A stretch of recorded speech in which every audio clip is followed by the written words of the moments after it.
Sir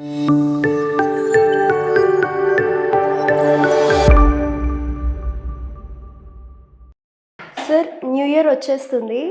కొంతమంది different resolutions plan చేసుకుంటారు. Financial resolution కూడా చాలామంది గట్టిగానే ప్లాన్ చేసి ఉంటారు. సో, అలాంటి వాళ్ళకి మీరు ఇవ్వాలనుకునే సజెషన్ ఏంటి? ఇది మంచి క్వెషన్ అండి. యాక్చువల్‌గా న్యూ ఇయర్ రాంగానే కూడా మనకి ఒక కొత్తదనం అనేది వస్తుంది. ఓకే. ఈ ఇయర్ నుంచైనా మనం ఏదైనా చెయ్యాలి అని ఒక తాపత్రయం గానియండి, ఒక గట్టి ఇదితో ఉంటారన్నమాట. Yeah! So, actual financial planning అనేది ఏంటంటే, ఫైనాన్షియల్ ప్లానింగ్ అంటే చాలా మందికి ఉండేది ఏంటంటే, ఒక మ్యూచువల్ ఫండో, లేకపోతే ఒక స్టాక్ మార్కెట్ సంబంధించింది, లేకపోతే ఒక ఇన్సూరెన్స్ అలా అనుకుంటారు. ఎప్పుడైనా సరే అండి ఒక 5 ఉంటాయి. ఫైనాన్షియల్ ప్లానింగ్‌లో బేసిక్ 5 ఉంటాయి. ఫండమెంటల్స్ అంటారు వాటిని. బేసిక్ ఉండాల్సిన ఫైనాన్షియల్ ప్లానింగ్ ఏంటంటే, ఫస్ట్ ఒక టర్మ్ ప్లాన్ ఉండాలి. ఇన్సూరెన్స్‌లో పర్టిక్యులర్‌గా ఒక టర్మ్ ప్లాన్. అంటే మనకన్నా ఏమన్నా జరిగితే మన మీద డిపెండ్ అయిన స్పౌస్ కావచ్చు, చిల్డ్రన్ కావచ్చు, వాళ్ళకి ఎటువంటి ఆర్థికపరమైన ఇబ్బంది కలగకూడదు అనేది ఒక మంచి నిర్ణయం తీసుకుంటారు చాలామంది. టర్మ్ ప్లాన్ ఉండాలి. అయితే టర్మ్ ప్లాన్ ఎంత తీసుకోవాలనేది కూడా క్వెషన్ మార్క్. ఇప్పుడు చూడండి, for suppose monthly income 1 lakh ఉందనుకోండి. ఆ 1 lakh ఉన్న మనిషి at least 10 times of the income తీసుకోవాలంటే 1 crore దాకా టర్మ్ ప్లాన్ తీసుకోవాలి కంపల్సరీగా. సపోజ్ 2 lakhs అని చేస్తున్నారంటే కనుక 2 crores తీసుకోవాలి. దట్ ఈస్ ద మాక్సిమం చెప్పొచ్చు. సో 1 crore to 2 crores వాళ్ళు డిపెండ్ ఆన్ ఇప్పుడు సపోజ్ 50,000 రూపీస్ సంపాదిస్తున్న మనిషి 50 lakhs దాకా కూడా టర్మ్ ప్లాన్ అనేది తీసుకోవచ్చు. అది ఒక కండిషన్ ఉంటుంది. ఫర్ ఎగ్జాంపుల్ 15,000-20,000 సంపాదించే వాళ్ళు కూడా ఉంటారు కదా, అలాంటి వాళ్ళకి ఎలాంటి 10 times అండి. 10 times of term plan. Term plan అనేది 5 lakhs నుంచి స్టార్ట్ అవుతుంది అనమాట. సో 5 lakhs నుంచి టర్మ్ ప్లాన్ అనేది స్టార్ట్ అవుతుంది. ఒకటి రూల్ ఏంటంటే మనం 10 times of the monthly income ఒక రూల్. రూల్ నెంబర్ 2 ఏంటంటే, సపోజ్ అతనికి ఆల్రెడీ లోన్స్ ఉన్నాయనుకోండి, ఏదైనా లైక్ కార్ లోన్ కావచ్చు, లేకపోతే మనకి ఏదైనా హోమ్ లోన్ కావచ్చు, లయబిలిటీస్ అంటారు వాటిని. సో దాన్ని ప్లస్ చేయాలి. ఈ 10 times ఆఫ్ ద మంత్లీ ఇన్కమ్కి ప్లస్ మొత్తం అవుట్ స్టాండింగ్ లయబిలిటీ ఎంత ఉంది, అతని పేరు మీద ఎంత లోన్ ఉంది, దాన్ని కూడా యాడ్ చేయాలి. సపోజ్ అతను ఆల్రెడీ 30 lakhs హోమ్ లోన్ ఉందనుకోండి.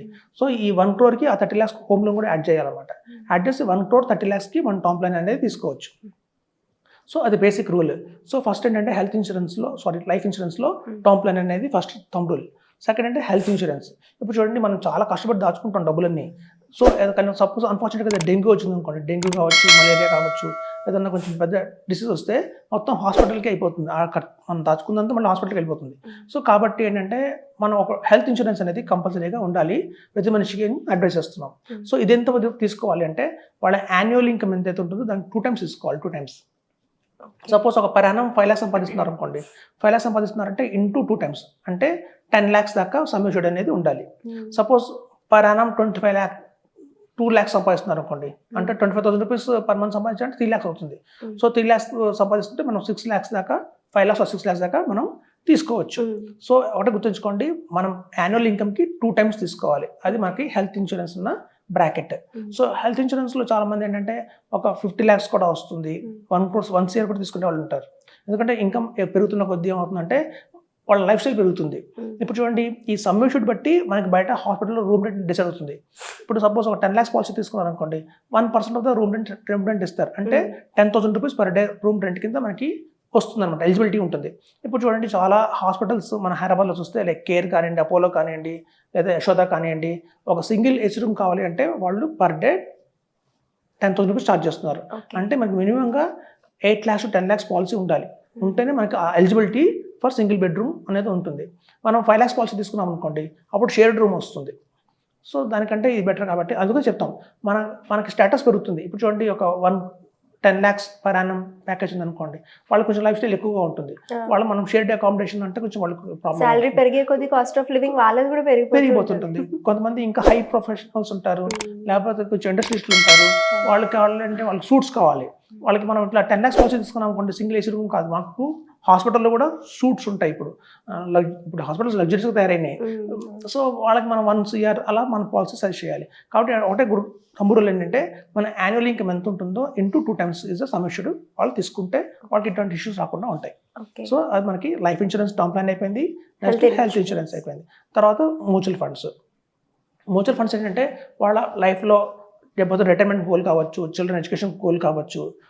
ఇప్పుడు చూడండి, రేపొద్దున అమౌంట్ ఏమో చాలా భారీగా ఉంటుంది. అంటే స్కూల్ ఫీజు రాబోయే రోజుల్లో 80 lakhs, ఒక బీటెక్ చదివించాలన్నా కూడా దగ్గర 80 lakhs ఖర్చు అవుతుంది. అంత ఇన్ఫ్లేషన్ పెరిగిపోతుంది ఎడ్యుకేషన్లో. సో 80 lakhs మనం కావాలి అంటే, ఇవాళ మనం సపోజ్ ఒక ఫిక్స్డ్ డిపాజిట్ వేద్దామంటే చాలా పెద్ద అమౌంట్ వేయాల్సి వస్తుంది.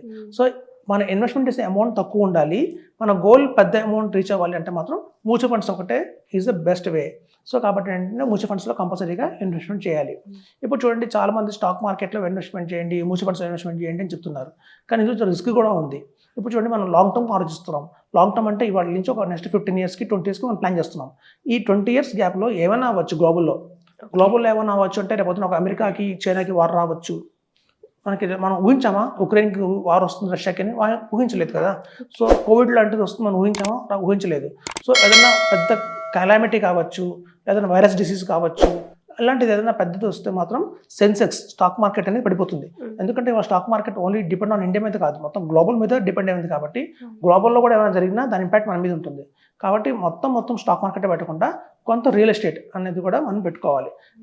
సో థర్డ్ ఆప్షన్ ఏంటంటే కొంత మనకు రియల్ ఎస్టేట్ కానివ్వండి, గోల్డ్ కానివ్వండి, రెండిట్లో వాళ్ళ చాయిస్ ఏదైనా తీసుకొని అక్కడ ఇన్వెస్ట్మెంట్ చేయాలి. So first term plan, second health insurance, తర్వాత మ్యూచువల్ ఫండ్స్, తర్వాత either real estate or gold. ఇంకా థర్డ్ ఫిఫ్త్ ఫండ్ వచ్చేసి ఏంటంటే ఎమర్జెన్సీ ఫండ్. ఎమర్జెన్సీ ఫండ్ అంటే ఏంటంటే అండి, ఇప్పుడు చూడండి చాలా మంది క్రెడిట్ కార్డ్స్ ఉంటాయి, కొంచెం ఎక్కువగా వాడేస్తారు. లేకపోతే కొంతమంది అన్ఫార్చునేట్గా ఏదైనా ఫ్యామిలీలో పేరెంట్స్ ఉన్నారు అనుకోండి, సడన్గా సిక్ అవుతారు. సో ఇట్లాంటి ఏదైనా కొంతమంది జాబ్ మారదాం అనుకుంటారు. సపోజ్ ఒక జాబ్లో కంటిన్యూ అవుతుంటారు, సడన్గా ఏదైనా జాబ్లో ప్రాబ్లం వచ్చి వేరే జాబ్కి వెళ్ళాలి. ఒక 6 months శాలరీ రాదు, 3 months శాలరీ రాదు. సో ఒక 3 months to 6 months శాలరీ అనేది మనం కంపల్సరీగా ఒక ఎమర్జెన్సీ ఫండ్ లాగా పెట్టుకోవాలి. అది ఎక్కడ పెట్టచ్చు అంటే ఐదర్ ఫిక్స్డ్ డిపాజిట్, ఎఫ్డి అన్న చేయొచ్చు.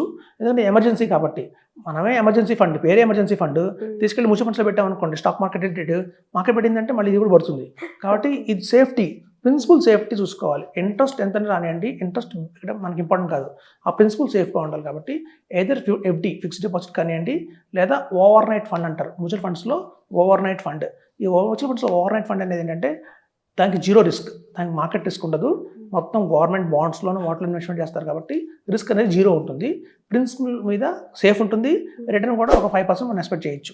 కాబట్టి లాస్ట్ ఫిఫ్త్ మనకేంటంటే ఏదైనా ఫిక్స్డ్ డిపాజిట్ కానీ ఓవర్ నైట్ ఫండ్ కానీ, అందులో మన 3 months salary to minimum 6 months salary కాగా మనం ఇన్వెస్ట్ చేసుకుంటే ఇది బెస్ట్ ప్లాన్ అండి. ఒక ఫైనాన్షియల్ ప్లానింగ్లో ఇవన్నీ 5 ఉంటే మాత్రం ఇంకా వాళ్ళకి తిరుగు ఉండదు. ఎక్సలెంట్గా పీస్ఫుల్ లైఫ్ ఉంటుంది, కంటిన్యూ చేస్తారు. సూపర్. అందరూ నమస్కారం అండి. నా వెల్లి చక్ర ఛానల్ని సబ్స్క్రైబ్ చేసుకుని ప్రతి ఒక్కరు థ్యాంక్స్ చెప్పుకుంటున్నాను. అలాగే నా వెల్లి చక్ర ఛానల్లో మనం స్టాక్స్ గురించి, మ్యూచువల్ ఫండ్స్ గురించి, రియల్ ఎస్టేట్ గురించి, హెల్త్ ఇన్సూరెన్స్ గురించి ప్రతి ఒక్కరికి ఉపయోగపడే సబ్జెక్ట్స్ని మనం తీసుకొస్తున్నాం. కాబట్టి అది మీకు, మీ ఫ్రెండ్స్కి, మీ రిలేటివ్స్కి ఎంతో ఉపయోగపడుతుంది. కాబట్టి లైక్ చేయండి, సబ్స్క్రైబ్ చేయండి, షేర్ చేయండి. మీకు ఏమైనా సందేహాలు ఉంటే ఈ కింద నా స్కూల్ నెంబర్లో కాల్ చేసి నన్ను కాంటాక్ట్ అవ్వచ్చు. Thank you.